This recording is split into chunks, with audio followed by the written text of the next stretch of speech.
Assalamualaikum warahmatullahi wabarakatuh. Selamat pagi, selamat siang, selamat sore, dan selamat malam untuk teman-teman semuanya. Apa kabar kalian hari ini? Tentunya baik, bukan?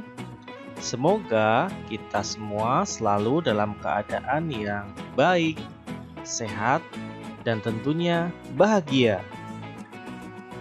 Berjumpa lagi bersama Unyil, kartun asli Indonesia.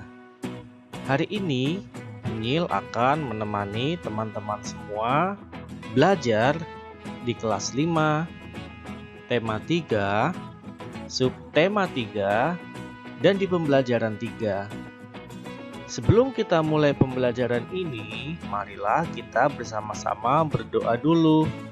Tentunya agar diberikan kelancaran dan ilmu yang bermanfaat untuk kita semua. Berdoa, mulai. Berdoa selesai. Nah, teman-teman, hari ini kita akan kembali belajar tentang pembangunan sosial budaya.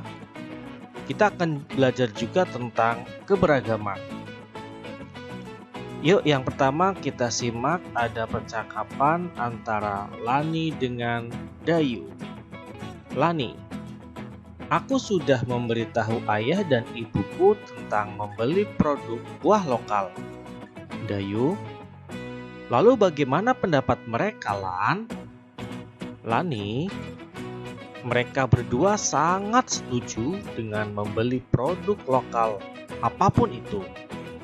Buah-buahan juga lain-lainnya. Hal ini baik untuk mendukung pemberdayaan petani serta produk dalam negeri. Dengan membeli produk hasil negeri sendiri, kita ikut membantu meningkatkan kesejahteraan para petani serta pengusaha kecil dalam negeri.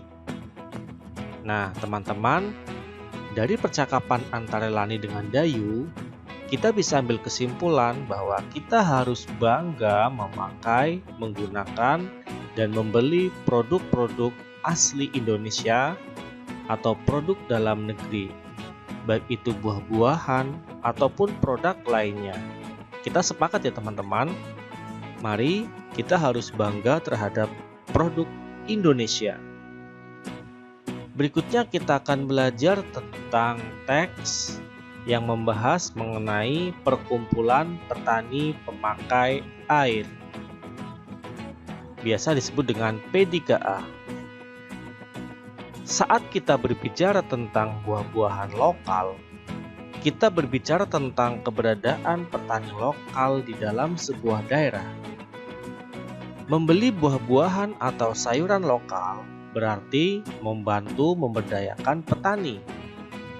Ternyata, saat ini banyak petani yang tergabung dalam sebuah organisasi perkumpulan petani pemakai air atau yang dikenal dengan P3A. Setiap desa yang memiliki areal irigasi dianjurkan membentuk organisasi P3A. Pembentukan organisasi P3A atau organisasi petani irigasi tersebut dilakukan oleh petani itu sendiri berdasarkan kebutuhannya serta sesuai dengan norma dan nilai yang berkembang secara spesifik di daerah masing-masing. Organisasi petani irigasi atau P3A tidak tergantung pada pihak luar. Berkembang secara perlahan dan bertahap, dan berusaha untuk membiayai diri sendiri sesuai dengan kemampuan para anggotanya. Organisasi ini boleh menerima bantuan, tetapi tidak boleh menggantungkan diri dari bantuan. Organisasi petani pemakai air harus memelihara pengetahuan dan teknologi lokal, yaitu pengetahuan yang sejak zaman dahulu telah diterima oleh masyarakat secara turun-temurun dari nenek moyang mereka. Anggota organisasi ini juga senantiasa terbuka terhadap pengetahuan dari luar untuk menambah wawasan mereka sesuai dengan pengalaman orang lain kalau memang sesuai dan bermanfaat.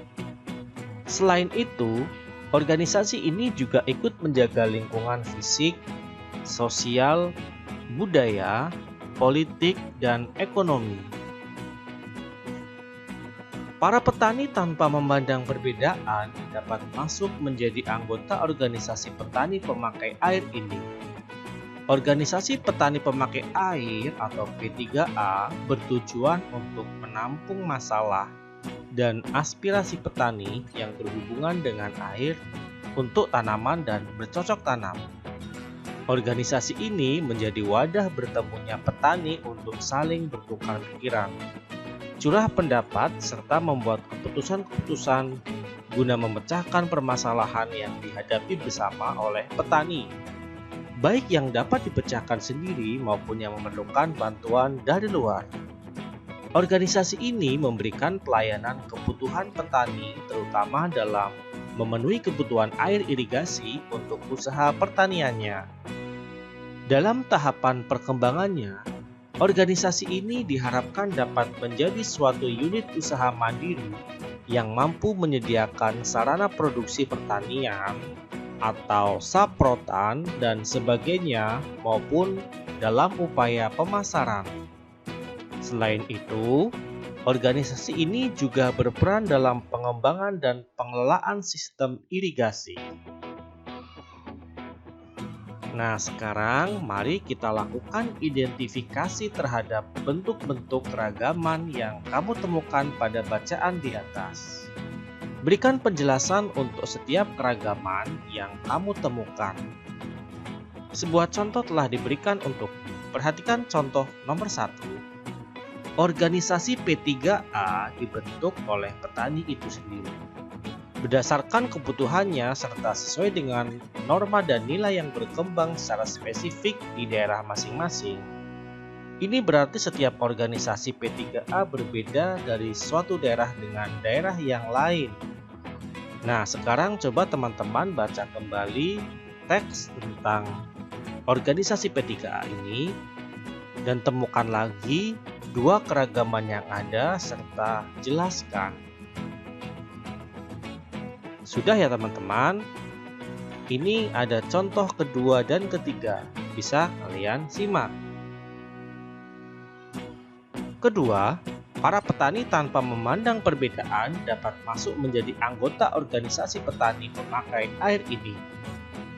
Ini berarti terdapat keragaman atau perbedaan dari segi status sosial dari para petani yang ikut organisasi P3A. Yang ketiga, organisasi petani irigasi atau P3A tidak tergantung pada pihak luar, berkembang secara perlahan dan bertahap, dan berusaha untuk membiayai diri sendiri sesuai dengan kemampuan para anggotanya. Penjelasannya, ini berarti terdapat perbedaan kemampuan dari para anggota dalam hal pembiayaan organisasi P3A ini. Sudah cukup jelas ya teman-teman? Mari kita lanjutkan untuk pembelajaran berikutnya. Sekarang tugas kalian adalah buatlah cetakan tanganmu di selembar kertas dan gunting dengan rapi. Tuliskan keterampilan yang paling kamu kuasai, contohnya memasak atau menulis, serta asal daerah kedua orang tuamu.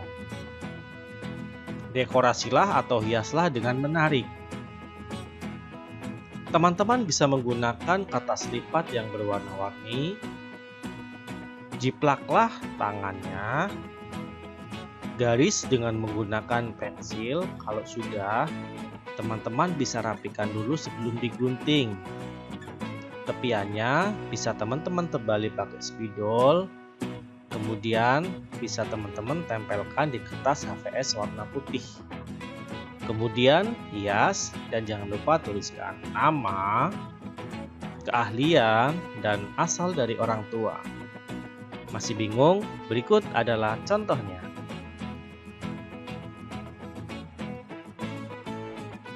Nah, ini adalah jiblakan tangannya.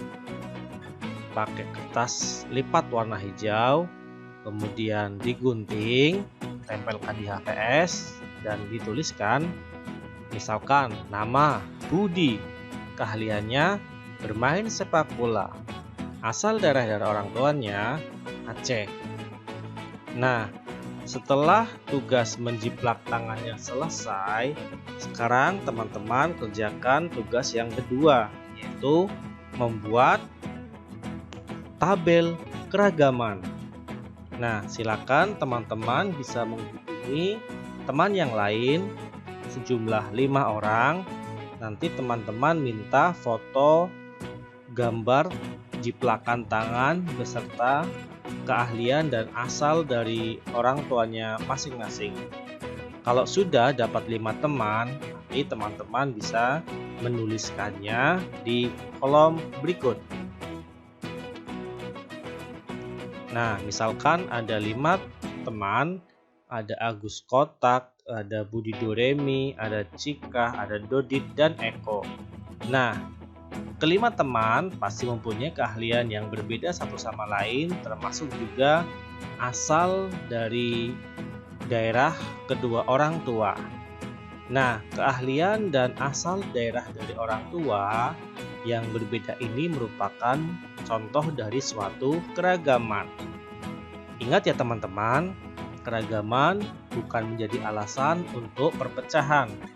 Keragaman merupakan suatu kekayaan dan suatu keindahan.